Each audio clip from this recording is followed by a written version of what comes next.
So welcome back, everyone, to our next installment of the Failure Forums.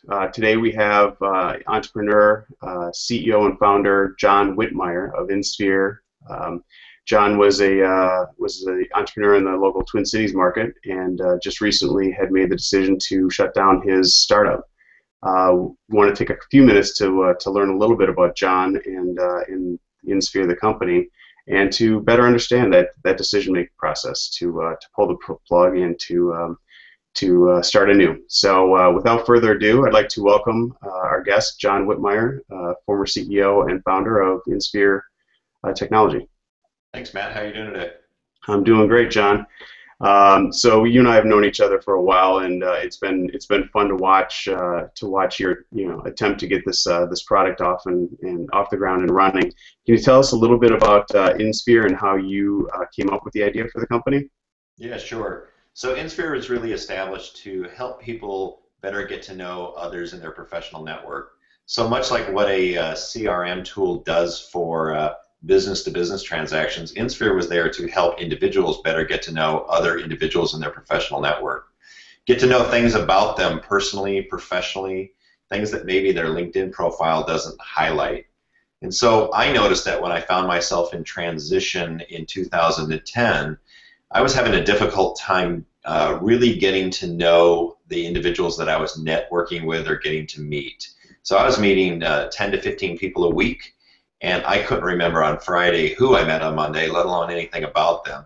And so as I asked others for what kind of tools were they using, I would get a lot of spreadsheets this and spreadsheets that, and I found that fairly ineffective. And so I said there's got to be a web-based utility that people could use to better get to know these individuals.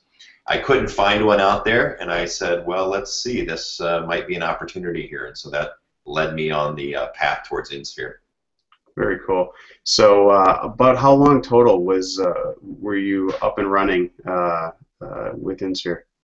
Yeah, so we worked on the project for about 3.5 years, and we had the product in the marketplace for about 15 months. Cool. And we talked earlier about you putting yourself on a time clock with inSphere and making that ultimate decision to shut it down. Can you talk a little bit more about the decision-making process?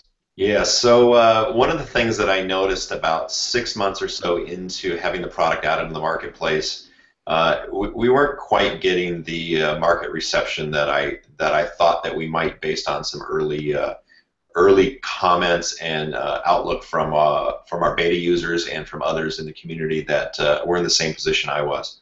So I said, let's start putting ourselves onto incremental time blocks to say we're going to put forth this amount of effort in a 3-month block, and if things start going well, then we'll renew that 3 months. And so what I wanted to do was really start to hold myself accountable to the business. Make sure that I was putting milestones in front of myself, that I was reaching those milestones, and then if I was, I would renew myself with the business.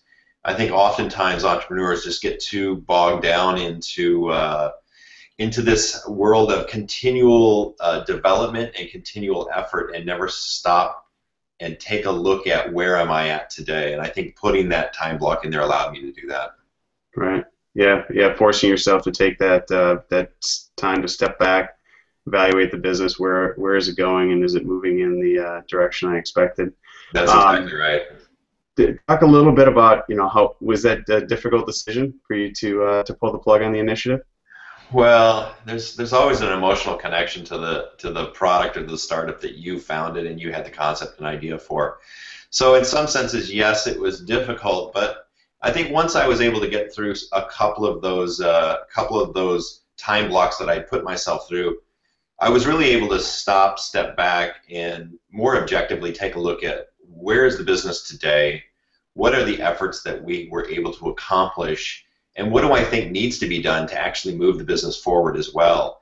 And so once I was able to step back, take a look at that, really put some things down on paper, and I think that's another thing that entrepreneurs don't do very easily. They keep a lot of information in their heads, and they don't really concretely put things down on paper in front of them to objectively look at. Once I was able to do that, I then presented that information to a few advisors that I had helping me, and the answer was fairly clear at that moment in time. I was either going to need to pivot the product, invest some more money in doing that, and move forward, or shut the business down. And so at that point in time, realizing that those resources weren't there, we hadn't hit some of the milestones we needed to get a new influx of capital into the business, and so shutting it down was the next obvious thing to do. So once I was able to reach that decision, it was really fairly easy to move forward with shutting the business down. Yeah, the conclusion was pretty obvious to you. It was obvious, and it was also very relieving to be able to make that decision that that's what I was going to do, and to move forward in that path. Yeah, I bet. Well, again, Jon, I want to thank you so much for your time and sharing your story. For the audience, this is a piece of the interview with Jon. There will be more on the blog at www.matthunt.co and www.matthunt.failureforums.com. So join us there for continued conversation, and want to thank Jon again for his time and to his future success. Thanks, Matt. Thank you again.